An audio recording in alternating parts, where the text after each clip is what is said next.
ఏంటా నిజం? సౌందర్య పరిస్థితి చూసి జాలిపడి నేను ఉద్యోగం ఇచ్చాను. తను నన్ను మాయ చేసి భార్గవిని కన్నదొదినా. ఈ నెల నుంచి 10 లారీలు సరుకు ఎక్కువ పంపిస్తాం. అందులో 5 లారీలు లెక్కలో ఉండవు. మీరు అమెరికా వెళ్ళిపోదాం నిర్ణయించుకున్నారంట, నిజమేనా ఆంటీ?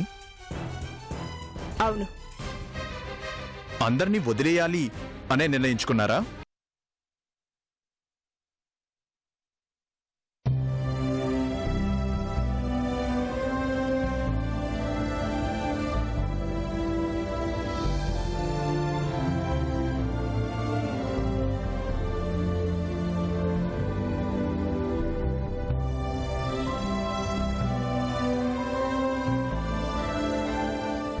ఇలాగేమండి అయ్యా.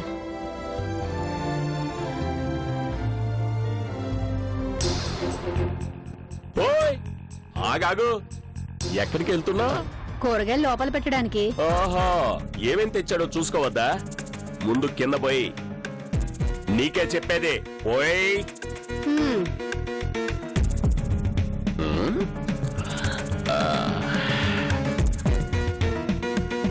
ఇవి ఎంతైనాయి బాబు? 200. 200? ఉల్లిపాయలెంత? కిలో 40 రూపాయలు. 40 రూపాయలా?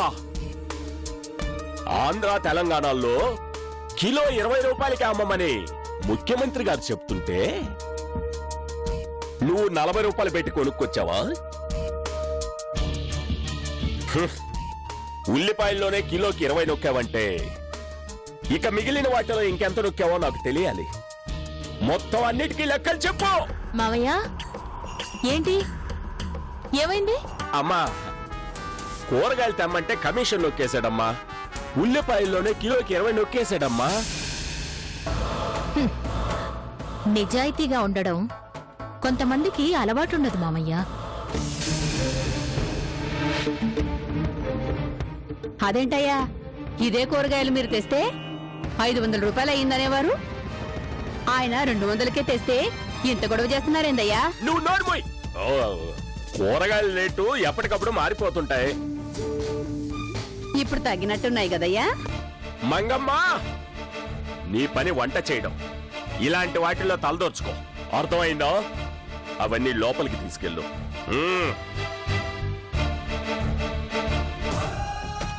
నువ్వేంటట చూస్తావు? చెప్పు, నాకు ఈ కూరగాయలన్నిటికీ లెక్క చెప్పు.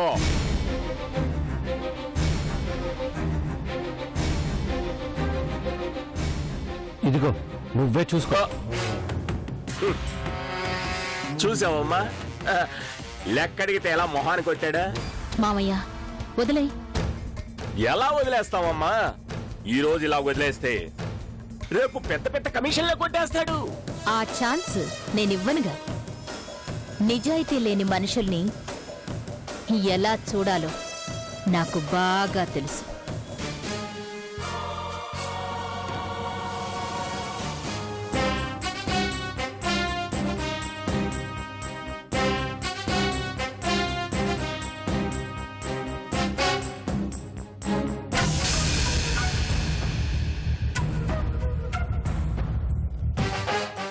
ఈ రోజు నుంచి కార్ డ్రైవర్ రాడు.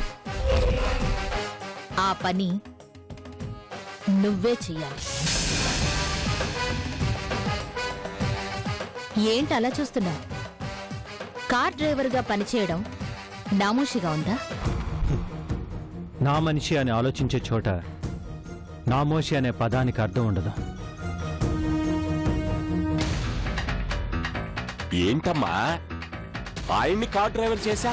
ఏ చేయకూడదా? చేయకూడదని కాదమ్మా, మన ప్రాణాలు తీసుకెళ్లి ఆయన చేతుల్లో పెట్టే ప్రమాదం కదా. నీ మీద కోపంతో ఏ చెట్టుకో లారీకో కొట్టాడంటే పరిస్థితి ఏంటి? ప్రాణభయం నాకే కాదు, ఆయనకే ఉంటుంది కదా. నేను ఓనర్ని, ఆయన డ్రైవర్. యాక్సిడెంట్ చేస్తే ముందు పోయేది డ్రైవర్ ప్రాణమే. ఏంటో ఆ ధైర్యం. కాలం కలిసి రాకపోతే డిక్కీలో కూర్చున్నా గానీ ప్రాణం వెళ్ళిపోతుందన్న విషయం ఆవిడికి అర్థం కావట్లేదు. ఆయన అట్లాంటి మనిషి కాదయ్యా. ఇందాక నుంచి చూస్తున్నాను ఏంటి నువ్వు హ? ప్రతిదానికి ఆయన్ని వెనకేసుకొస్తున్నావు. కూరగాయలు ఏం తెస్తే 500, ఆయన తెస్తే 200. ఇదిగో ఇప్పుడే చెప్తున్నాను, నా విషయంలో గనక ఏలు పెడితే ఉద్యోగం ఊడిపోద్ది, జాగ్రత్త. నా ఉద్యోగం పోతే పంట పని పాచి పని నువ్వు చేయాల్సి వస్తుంది, గుర్తుపెట్టుకో. ఓ.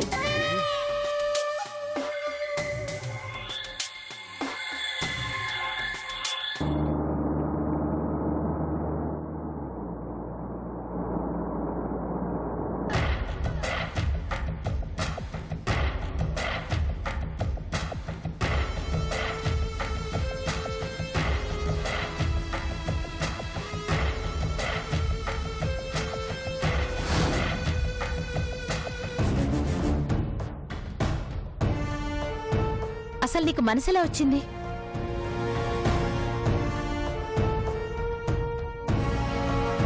మా అమ్మని మోసం చేయడానికి నీకసలు మనసులా వచ్చింది? మా అమ్మకి ఏం తక్కువని తను వదిలేశావు? అందం లేదా, ఆస్తి లేదా? ఈరోజు నేను అనుభవించే ఆస్తి మొత్తం నీకు చెందేది కదా?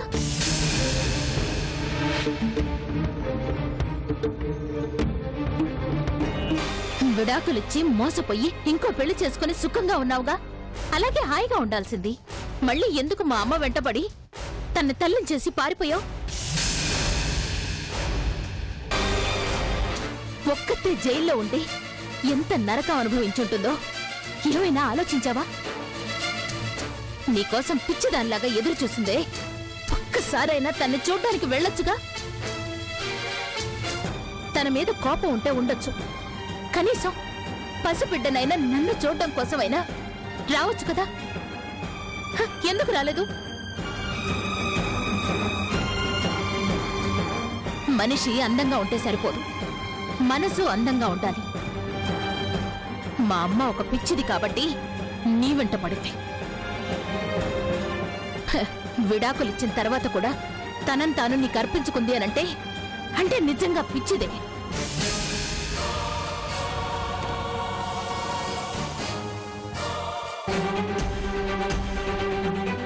చెప్పు, నేనేం తప్పు చేశాను? చందునెంత ప్రేమగా చూసుకున్నావు, మరి నా కోసం ఎందుకు రాలేదు?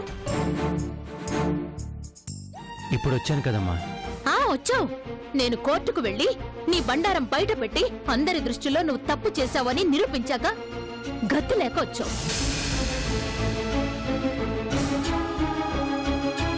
ఇదే నేను ఈ ఆస్తి లేకుండా అడుక్కు తినే పొజిషన్లో ఉంటే నువ్వు వచ్చేవాడివా? నా బాధ్యత ఎక్కడ మొయ్యాల్సి వస్తుందోనని పారిపోయేవాడివి. నీ సంగతి నాకు బాగా తెలుసు. నీకు ఎక్కడా ఉద్యోగం రానివ్వనని నీకు తెలుసు. నీ భార్య పిల్లలు నిన్ను కాదన్నారు. ఎలా బ్రతకాలో తెలియక తప్పనిసరై నా ఇంటికొచ్చావు. అంతేగాని నా మీద ప్రేమ లేదు. నన్ను చంపేయాలి అన్నంత కోపం ఉంది నీకు. కానీ ఏం చెయ్యలేవు, అంతేనా?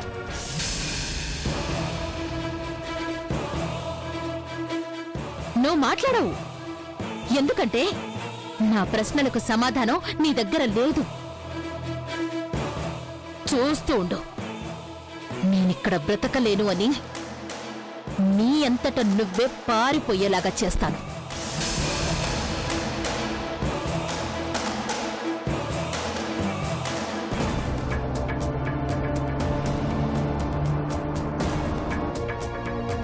నమస్తే మేడం.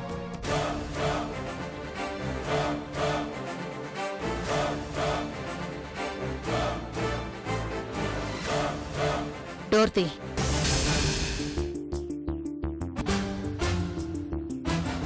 నీకే చెప్పింది, డోర్ తీ.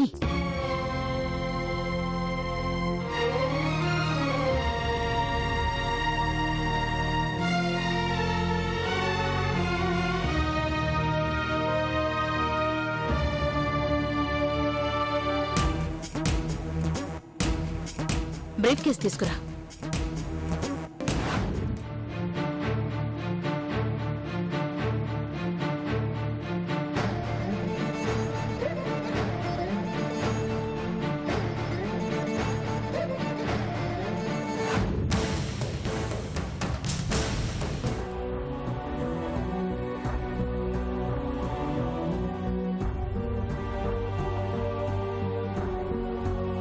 Good morning madam.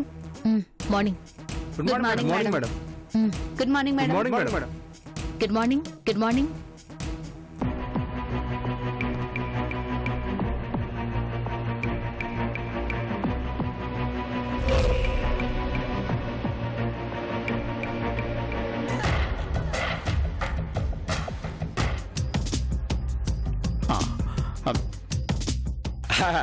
రామ్మా రా. ఊరికే ఇంటి దగ్గర ఖాళీగా ఉండడం ఎందుకని ఇక్కడ అందరూ క్రమశిక్షణలో ఉన్నారో లేదో చూద్దామని వచ్చాను. ఇదిగో ఇప్పుడే చెప్తున్నా, ఇది నా మేనకోడల ఆఫీసు. ఇక్కడెవరన్నా తప్పు చేశారో నేను అస్సలు ఊరుకోను.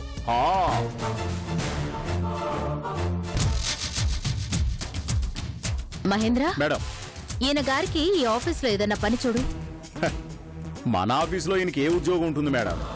నేనివ్వమన్నది ఉద్యోగం కాదు, పని చూపించమని చెప్తున్నాను. పనంటే ఒకే ఒక పని ఉందమ్మా, అందరికీ కాఫీలు టీలు ఇచ్చే పని.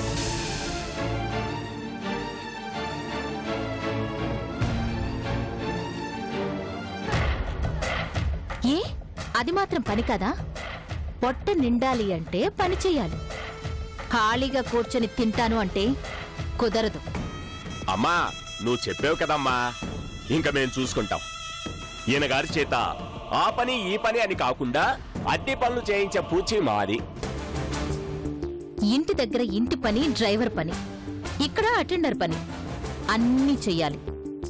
అర్థమైందా?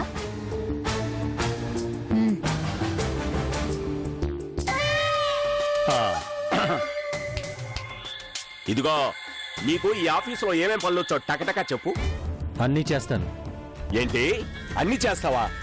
ఏది ఈ డబ్బాను ఒకసారి కొట్టి చూపించు.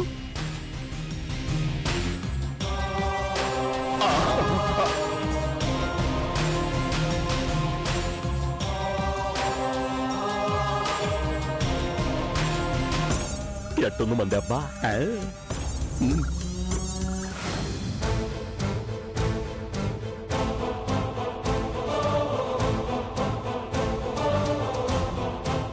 పోయిన నెలలో డిస్పాచ్ అయింది 40 లారీలు.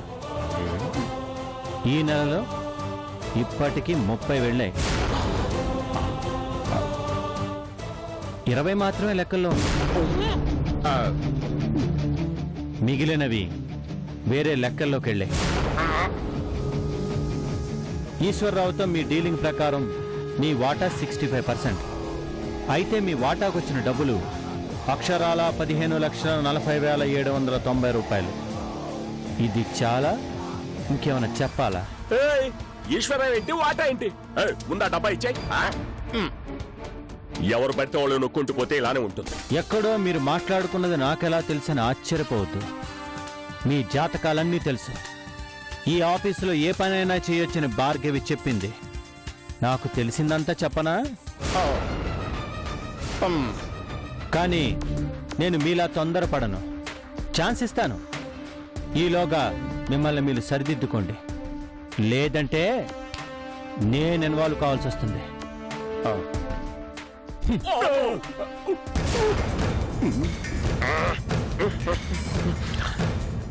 ఏంటి మహేంద్ర ఇది? ఆడ మనం మాట్లాడుకుంది వీటికెలా తెలిసిందంటావు? ఎలా తెలిసిందో ఎవరికి తెలుసు? నువ్వు మాత్రం సరాసరి గుట్టంతా తీసుకుని వెళ్ళి వాడి చేతిలో పెట్టి కొట్టు కొట్టు అన్నావు. కోబ పగిలేలా కొట్టాడు. అమ్మో, వీడు కొంపలో ఉంటే బాంబుల మీద కొట్టేసుకొని పడుకున్నట్టే. వెంటనే ఇక్కడి నుంచి పంపించేయాలి.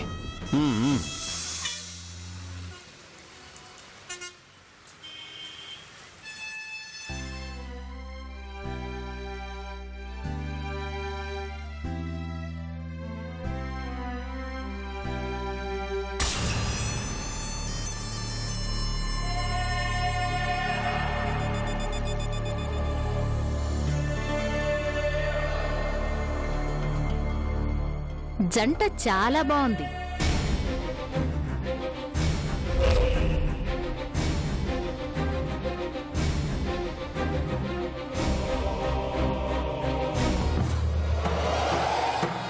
పాత తోడుని పూర్తిగా వదిలించుకోకుండానే కొత్త తోడుని వెతుక్కున్నావా మమ్మీ?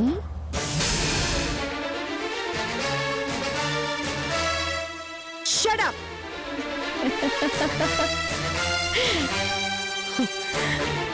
పిచ్చివాగుడు వాగొద్దని నీకు ఇంతకు ముందే చెప్పాను. ఇప్పుడు ఇంకోసారి చెప్తున్నాను, నీ హద్దుల్లో నువ్వు ఉంటే మర్యాదగా ఉంటుంది. మరీ అంత కోపం అయితే ఎలా మమ్మీ? కొంచెం తగ్గించు. జయ్, హూ ఇస్ షీ? నేనెవరో మీకు తెలియదు గాని తనకి చాలా బాగా తెలుసు. అసలు నేనిక్కడికి ఎందుకు వచ్చానో తెలుసా? మీ జంట ఎంత బాగుందో ఒక విఐపికి చూపిద్దామని.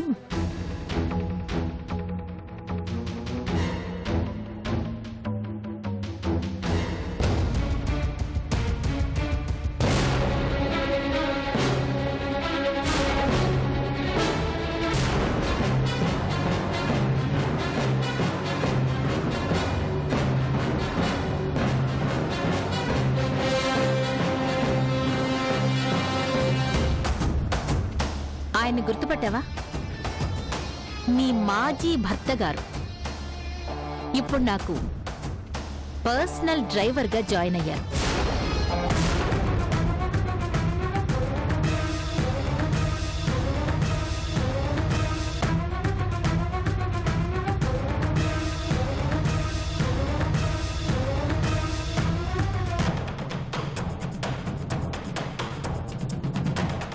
ఏంటి ఒకరినొకరు చూసుకుని చాలా ఇబ్బంది పడిపోతున్నట్టున్నారు?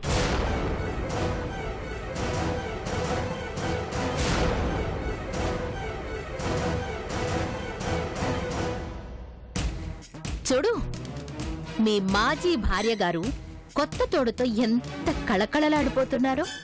హ, అప్పుడే షాపింగ్లు కూడా చేసేస్తున్నారు. నవీన్, మనం వెళ్దాం పదా.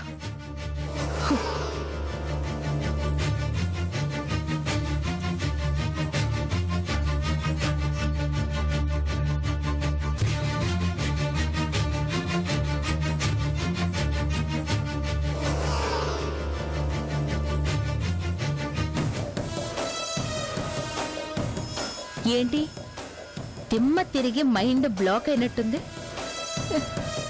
నీకు దూరం అయినందుకు బాధ గాని, మరొకడితో తిరుగుతున్నందుకు సిగ్గు గాని ఏ మాత్రం లేకుండా ఎంత సరదాగా ఉందో చూసావా?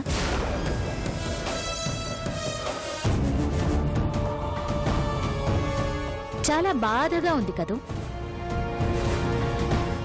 నీ కళ్ళ ముందే నీ భార్య మరో మగాడితో కలిసి అలా షాపింగులకి సరదాగా తిరుగుతూ ఉంటే రక్తం మరిగిపోతోంది కదూ?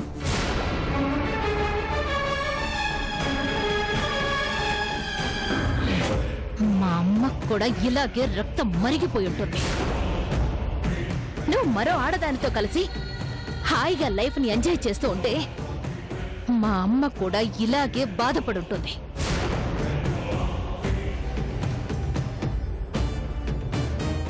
వెళ్ళి బండితే.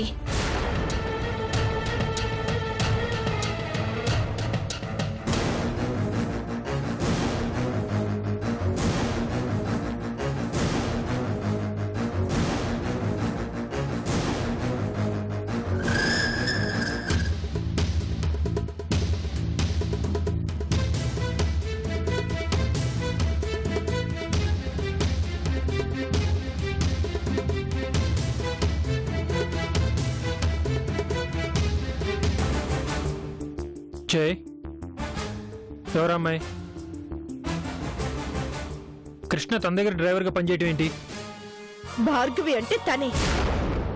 ఓ, తనేనా? అవును, నా ఆస్తిని నాకు కాకుండా చేసింది. నా తండ్రిని పొట్టన పెట్టుకుంది.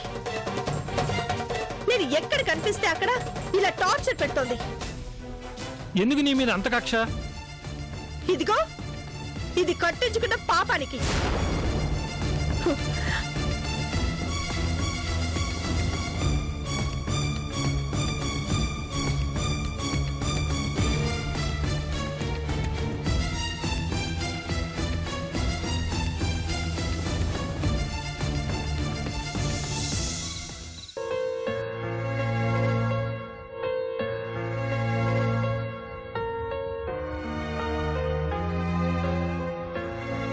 ఈ రోజు నుంచి కారు డ్రైవర్ రాడు.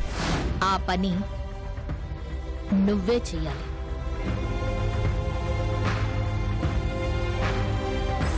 డోర్ తీ.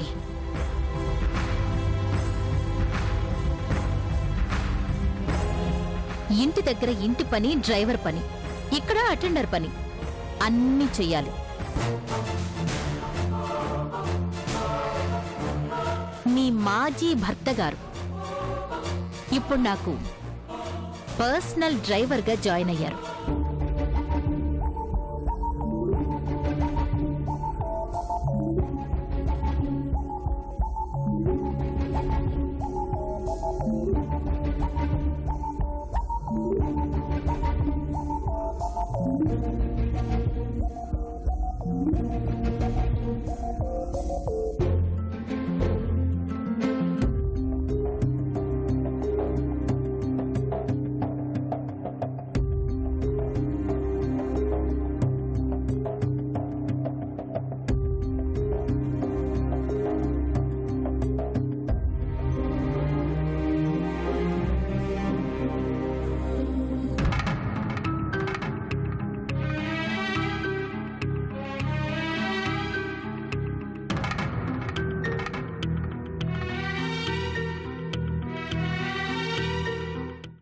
మర్యాదగా పద్ధతి మార్చుకోకపోతే మొత్తం భార్గవికి చెప్పేస్తాను.